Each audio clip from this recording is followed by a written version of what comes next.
Alright, what's up guys? This is the other half of 1993 coming at you with part 2 of the Dragunity strategy video discussion thing.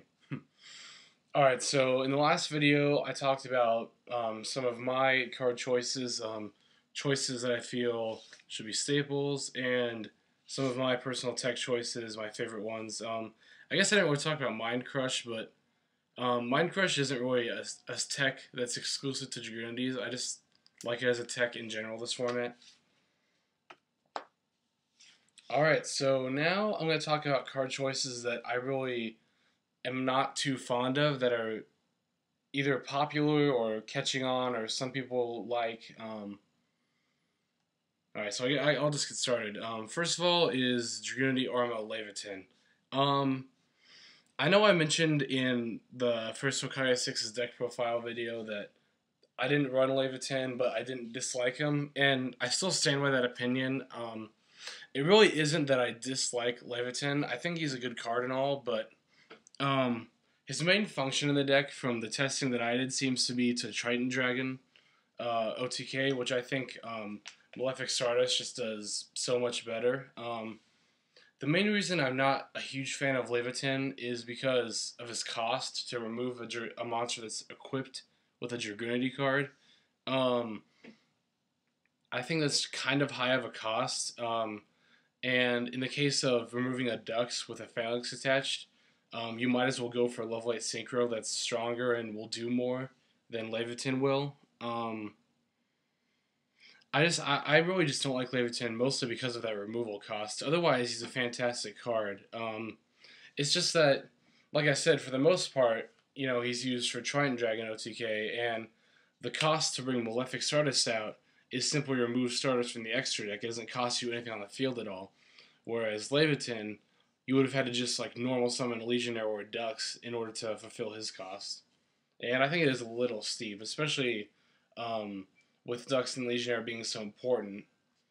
Now I do feel that Leviathan is really good in builds that use Wyvern, Red Eyes Wyvern, or Red Eyes Darkness Metal Dragon. I did test a Dragunity build like that a while ago, and it wasn't too bad. I still prefer the build that I have now that relies more on synchro summoning, but a build with this guy, Metal Dragon, Wyvern, it's really not that bad. And if you want to try it out, I suggest go for it.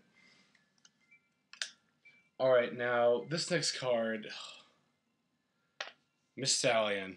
I am really not a fan of Miss Stallion at all. I really don't think it's a good card whatsoever. Because here's the thing. I understand the appeal of, summon Phalanx, tribute it to special summon this guy, and then get Phalanx back for level 8 Synchro. The thing is, we have a little card called Dragunity Dux, and it makes level 8 Synchros so much more efficiently than Miss Stallion does. If only because its Dux is searchable by Dragon Ravine.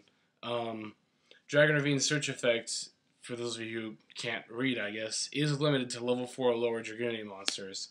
So you can search Dux, you cannot search Miss Stallion. Dux also gives you the option of going into level 6 instead of level 8, which Miss Stallion does not. And Miss Stallion is also a Dragon non-tuner instead of being a Winged Beast. Now, if Miss Stallion were a Winged Beast, then he could synchro summon for Dragunity Knight Braca with Phalanx, which would be amazing, but unfortunately, Miss Stallion just is a dragon and does not meet the synchro requirements. So that's the main reason. That's the reason why I don't like Miss Stallion at all, is because Dux does his job better, and he's either making level 8s or just being a 21 beat stick, and there's really just no point to running him. You really don't need him at all. And now, these card choices, I understand that it's easy to understand why these card choices aren't good. They might seem like, well, of course, you might be saying, well, of course you shouldn't use those. Who's using those? But you'd be surprised at the amount of people who are using these cards. Mist Valley Falcon and Volcanic Shell.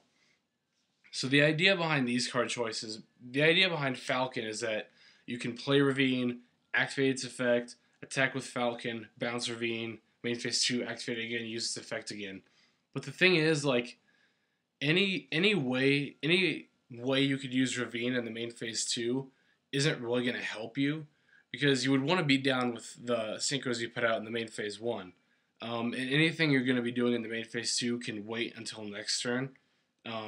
Getting like that Ecclese to the graveyard in the same turn, or adding another Dux, really just isn't that important. Not only that, but normal summoning Falcon is just a waste of a normal summon. You could be using that summon on an Ecclese, or a Legionnaire, or a Dukes, and there's really just no reason to use Falcon. And now Volcanic Shell is another. This is another choice that seems to be catching on. Obviously, the appeal behind it is, oh, you can discard it for Ravine's effect and then just get another copy right away to discard for next turn. But the thing about it that is, Shell, it really doesn't. It really wouldn't serve any other function except to discard for Ravine. And you can discard anything for Ravine. In fact, you should be discarding dead cards or cards that aren't useful for Ravine. You shouldn't have to waste the deck space just to run Volcanic Shell. Another reason people like Shell is that it fuels Pot of Avarice, but honestly, any shells you put back with Pot of Avarice, that could be Dukeses, Legionnaires, Vajrayanas, or other synchros you could be putting back. It's a waste of Pot of Avarice slots, and it's a waste of deck slots. So Falcon and Volcanic Shell, as well as Miss Thailand, just avoid these cards like the plague. I really don't think they're that good at all in Dragunities, and they're either counterproductive or just flat out unnecessary.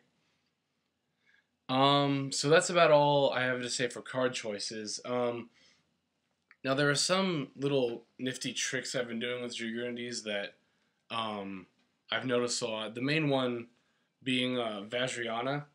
Now a lot of people, when you synchro summon Dukes and Phalanx into Vajrayana, your immediate reaction is to go Vajrayana for Phalanx level 8 synchro. But it's really good to keep in mind that Vajrayana does have a second effect, which is to tribute, or I think it's send from the field to the graveyard. Yeah, sending a card equipped to Vajrayana to double its attack until the end of the turn. And one nifty little thing you can do is when you synchro summon for Vajrayana, equip Ecclese out of the graveyard instead of Phalanx. Then you can use Vajrayana's effect to send Ecclese to the graveyard, destroying a card, and then not only that, you have a 38 beater on the field. And you can use Ecclese's destruction to either clear out a monster or a face-down spell trap that would otherwise give you trouble. And then you can have Vajrayana just knock out half the opponent's life points. So that is a trick to keep in mind. I've been using it a lot more frequently lately, and it's helped out a lot, actually. Another thing I just kind of want to talk about is, obviously, it's pretty obvious that first turn Stardust with Ravine is pretty much your deck's best play. But then after that, you have a whole plethora of level 8 synchros to go for. My personal favorite, after already going for Stardust, is Thought Ruler Archfiend. It's been a while since I've used this card. It's been a while since anyone has used Thought Ruler competitively, but Thought Ruler is really good for just, its additional protection from certain kinds of cards that Stardust maybe couldn't protect you from, like Book of Moon or Dimensional Prison or other effects like that. Also, it's really not that hard to get your life points up pretty high with Thought Ruler. Other level 8 synchros you should be using, obviously, Scrap Dragon, Colossal Fighter, all that kind of stuff. These four are the main monsters that are going to win you games. These level 8 synchros. Let's see here. I think that's about everything I wanted to cover. There is one other thing. I don't know how popular these misconceptions are. I know Konami in the structure deck put out in their little pamphlet about basically Ecclese's effect, or effects that say, well, this card is equipped and it gets sent to the graveyard. There are some people who I've seen still don't really know about it, so I guess I'll just talk about this real quick. Ecclese's effect, when it does work and when it doesn't work. Basically, Eccles has to go to the graveyard, like literally while being equipped to the Dragunity card. So, if it gets MST'd, if you use it for Legionnaire's effect or Vajrana's effect, Eccles' effect will activate. Also, if, like, for example, your opponent plays Icarus attack on a Legionnaire and Eccles, again, Eccles' effect will activate. Eccles' effect will not activate when the equipped monster goes to the graveyard. So if Legionnaire gets destroyed by battle, or if it gets smashing or something like that, Eccles' effect won't activate because it's not being destroyed while equipped to the monster. The equipped monster is going to the graveyard, and Eccles is being destroyed because of that. And also if it gets Book of Moon, if like the equipped monster like Legionnaire gets Book of Moon or anything like that, again, Eccles will not work. So I just want to throw that out there, clear it up. I know that's pretty much common knowledge by this point, but I just wanted to make it even more clear, I guess. All right. So I think that just about covers everything. So that's really about all I've got to say. Thank you guys for watching these videos. My goal in making these videos and posting in online forums and everything is really just to help, other people get better at the game or feed them ideas and then in turn learn from other people and just trading ideas and all that kind of thing. But that's pretty much all I've got to say for now. So thank you for watching. This is the other half 1993. Peace out, guys. Oh, and before I go, mad props and shoutouts to the other to the first Hokage 6 for featuring my deck, two of my decks. For featuring me not once but twice. Thank you so much, man. I appreciate what you've done for me and what you're doing for us. And okay, now I'm done. See you guys later.